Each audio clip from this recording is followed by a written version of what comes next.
Assalamualaikum warahmatullahi wabarakatuh. Bismillahirrahmanirrahim. Alhamdulillahirabbil alamin wa bihi nasta'in wa ala umurid dunya waddin. Assalatu wassalamu ala asyrafil anbiya'i wal mursalin Sayyidina Muhammad wa ala alihi wa sahbihi ajma'in, amma ba'du. Faqala al-musannif rahimahullahu ta'ala wa nafa'ana bi'ulumihi wa amaddana bi asrarihi wa bikum fid dharain amin. Bismillahirrahmanirrahim. Alhamdulillah bi ni'matillah kita bisa melanjutkan kajian selanjutnya dari materi usulul fiqh dengan kitab Lubbul Usul yang kita baca dan mengambil penjelasan dari syarahnya. Begitupun jika diperlukan mengambil dari hasyiahnya. Bismillahirrahmanirrahim. Langsung saja kita mulai. Wasababu, adapun sebab, dan adapun sebab wasfun dhahirun, yaitu sifat dhahirun yang jelas, mundhabitun yang terukur, mu'arrifun yang menunjukkan lil hukmi pada suatu hukum. Jadi yang dikatakan sebab itu adalah sifat yang jelas, yang terukur, yang menunjukkan pada hukum. Contoh terkait sebab itu juga seperti halnya wajibnya seseorang dijilid. Sebabnya apa? Az-zina. Seandainya dia tidak berzina maka tidak wajib jilid. Jadi dalam hukum Islam ketika wajib jilid itu harus ada sebab. Kalau tidak ada sebab, ngapain dijilid? Berarti zalim kalau menjilid tanpa adanya sebab. Sebabnya di sini berzina, maka dijilidlah mereka lah. Zina di sini yang menjadi sebab, sifatnya jelas dia, sudah terukur, bisa mengenal terhadap sebuah hukum, bisa menunjukkan terhadap sebuah hukum. Artinya ketika berzina memang dalam nas Al-Quran dikatakan fajlidu, jilidlah mereka, az-zaniyatu waz-zani, gitu.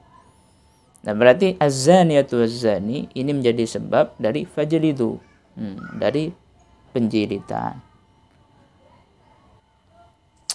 Selanjutnya setelah ini adalah syarat. Wasyartuh, dan adapun syarat, ma yalzamu, yaitu sesuatu yalzamu, yang menuntut, min adamihi, dari ketiadaannya, al-adamu, apa? Ketiadaan. Wala yalzamu, dan tidak menuntut, min wujudi, dari adanya suatu tersebut, ma wujudun, apa? Keberadaan. Wala adamun, dan ketiadaan. Simpelnya begini, yang dikatakan syarat itu adalah sesuatu yang ketiadaannya menuntut ketiadaan sesuatu atau menuntut ketiadaan hukum. Jadi syarat adalah sesuatu yang ketiadaannya menuntut ketiadaan hukum dan perwujudannya tidak menuntut wujud dan tidaknya hukum. Contoh, kawujudil haulil ladzi huwa syartun liwujubiz zakah. Dalam syarahnya disebutkan lazima al-wujud fayalzamu al-wujud kawujudil hauli. Adanya 1 tahun, ya, alladzi huwa syartun, yang merupakan syarat terhadap wajibnya zakat, ma'an nisabi alladzi huwa sababun lil wujub, serta adanya sebab nisab yang menjadi sebab terhadap wajibnya. Lah, di sini meskipun kalau diaplikasikan pada definisi syarat, 1 tahun ini jika tidak ada, maka hukum tidak ada. Kan dikatakan ma yalzamu min adamihi al-adamu, ketika tidak ada haulun maka tidak ada juga hukum. Karena kenapa? Karena adanya sebuah hukum yakni wajib zakat karena ada haulun. Sehingga ketika haulun tidak ada, maka hukum wajib zakat tidak ada juga. Wala yalzamu min wujudihi wujudun. Akan tetapi tidak menjadi keharusan, tidak menjadi syarat atau tidak menjadi keharusan ketika sesuatu itu ada, dan sesuatu yang lain, yakni hukum tersebut ada juga seperti itu. Jadi meskipun 1 tahun itu ada, maka tidak otomatis wajib zakat. Kenapa? Karena ada nisab. Masih ada nisab, ma'an nisabi alladzi huwa sababun lil wujub. Karena harus ada satu nisab lagi. Meskipun nanti nyampe 1 tahun, itu tidak wajib zakat masih. Kenapa? Karena tidak nyampe 1 nisab. Baru wajib zakat kalau sudah nyampe 1 nisab dan 1 tahun. Lah, 1 tahun ini merupakan syarat. Kenapa? Karena adanya tersebut, adanya hukum, karena adanya sesuatu ini, yakni adanya hukum wajib zakat karena ada haul. Namun meskipun ada haul, tidak menjadi dasar bahwa zakat wajib, karena masih ada sebab yang mewajibkan nisab. Oke, itu. Contoh lain, seseorang yang mau sholat, maka hendaklah bagi dia untuk mempunyai wudhu. Wudhu ini merupakan syarat daripada wajibnya sholat. Ya, ada di luar pekerjaan. Syaratnya orang sholat harus punya wudhu. Tidak mempunyai wudhu tidak boleh sholat. Jadi ma yalzamu min adamihi al-adamu. Ketika tidak ada sholat, ketika tidak ada wudhu, ma yalzamu min adamihi ini seandainya saya pahami tidak adanya wudhu, al-adamu yalzamu, maka memastikan tidak adanya sholat kalau tidak ada wudhu. Namun sebaliknya, wala yalzamu min wujudihi wujudun, meskipun nanti ada wujudihi, yakni ada wudhu, tidak harus itu kita sholat. Mungkin kalau contoh ini lebih gampang dan lebih dapat dipahami. Wala adamun, seperti itu. Wujudihi wujudun wala adamun, meskipun kita punya wudhu tidak harus kita sholat, seperti itu. Karena dalam wudhu kan tujuannya bukan hanya sholat, bisa ngaji dan lain sebagainya. Ya gitu kalau kita praktekkan pada wudhu. Dan masih banyak contoh lainnya yang bisa dianalogikan seperti itu. Selanjutnya setelah syarat adalah pembahasan tentang wal mani'u. Yang dikatakan mani itu apa? Wasfun wujudiyun zahirun mundabitun mu'arrifun nakidal hukmi kal qatli fil irthi. Wal mani'u, adapun mani artinya penghalang, wasfun yaitu sifat. Kalau saya mengatakan adapun berarti mubtada, kalau adalah atau yaitu itu adalah khobar. Wasfun adalah sifat, wujudiyun yang berupa perwujudan, ada dia. Zahirun yang jelas. Kemudian selain itu mundabitun terukur. Mu'arrifun ya, bukan mu'arrafun. Mu'arrifun yang menjadi penunjuk atau sebagai penunjuk. Nakidal hukmi, terhadap sebaliknya hukum. Terhadap sebaliknya hukum. Contohnya apa? Kal qatli, seperti membunuh, fil irthi, dalam warisan. Jadi yang dikatakan mani atau penghalang ini adalah sifat yang berupa perwujudan, bukan hal-hal yang tidak ada. Ini jelas juga terukur. Yang menjadi ukuran itu syara ya. Kalau terukur ya, yang menjadi ukuran adalah syara. Dan dalam beberapa kasus, dan sebagai petunjuk kebalikannya hukum ya.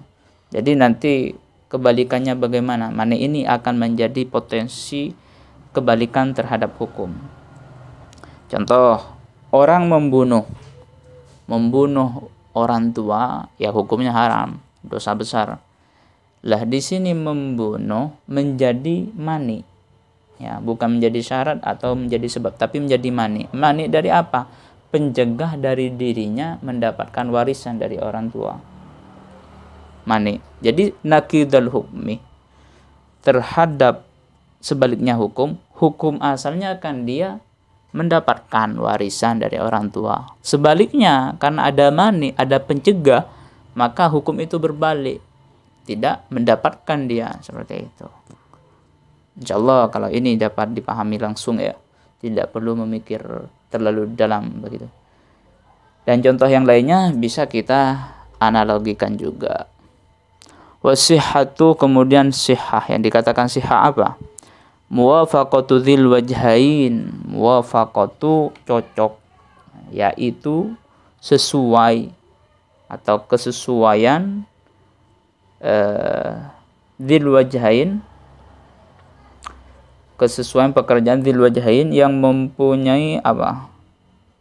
Dua wajahun atau berisi ganda. Asyar'ah terhadap syarak.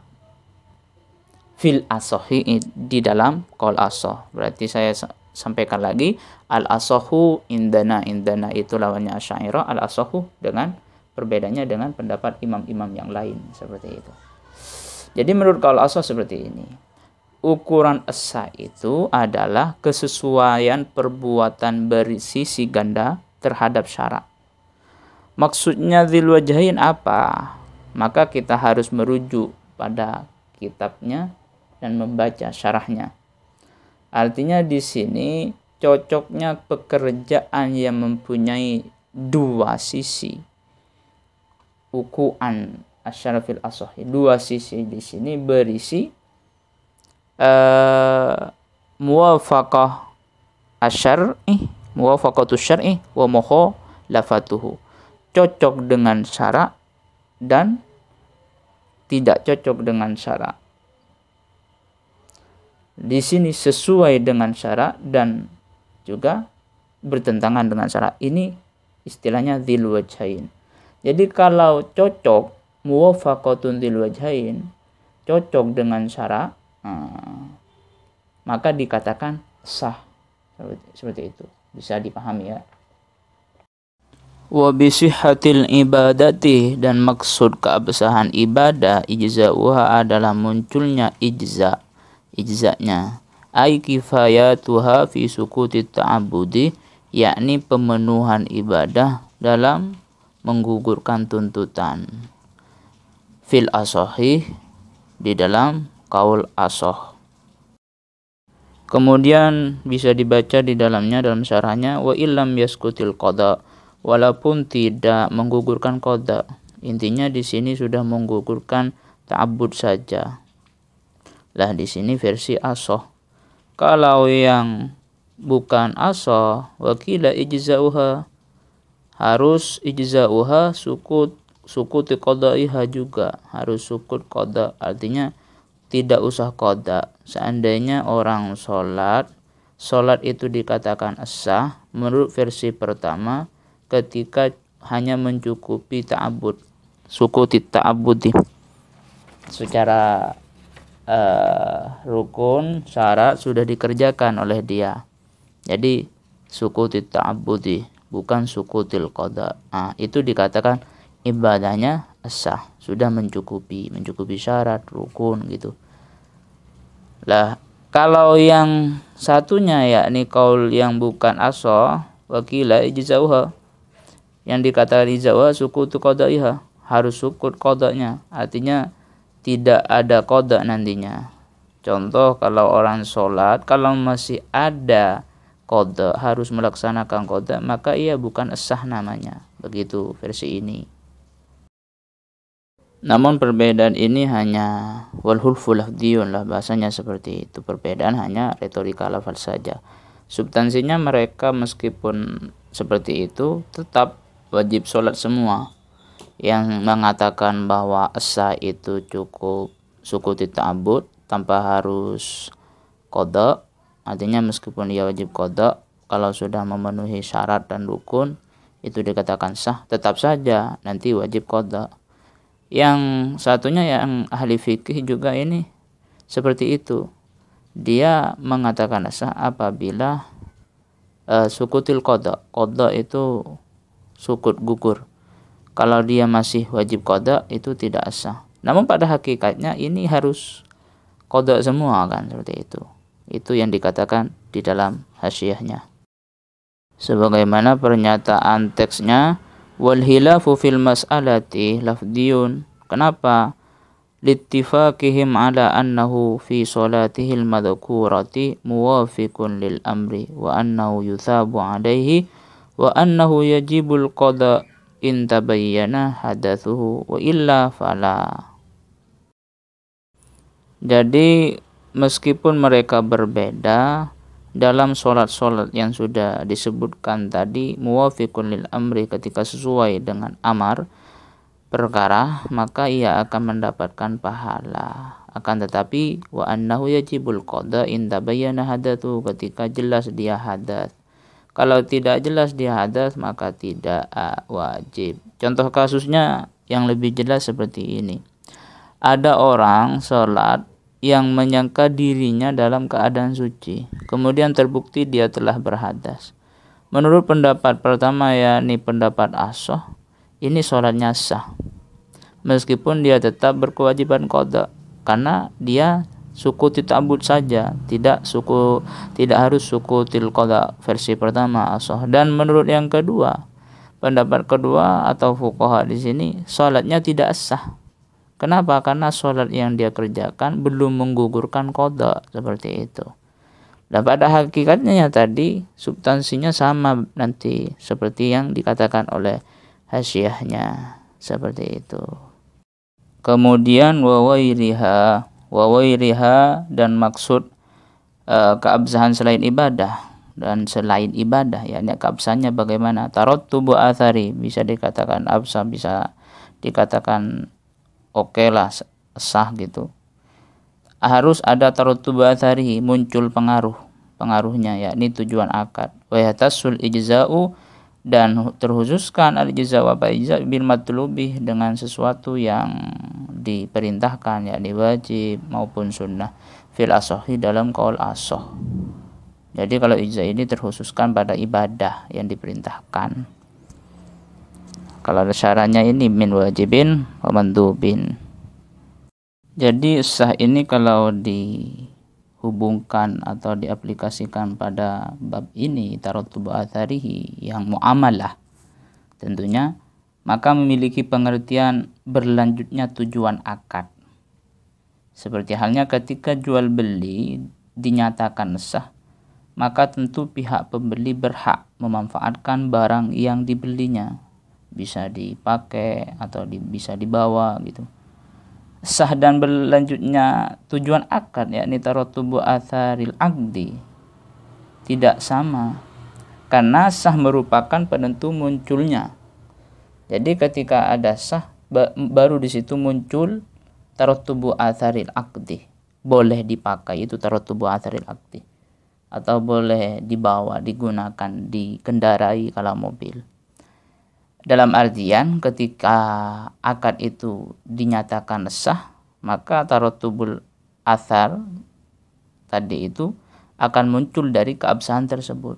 Bukan berarti bukan berarti secara langsung memunculkan tarattubu atharil aqdi.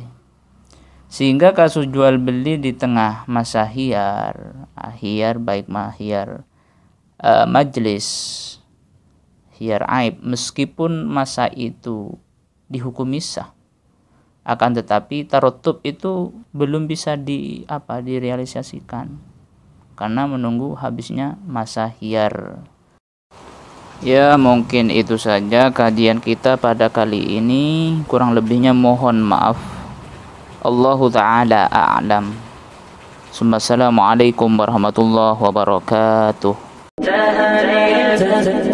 تهاني الحب تسبقنا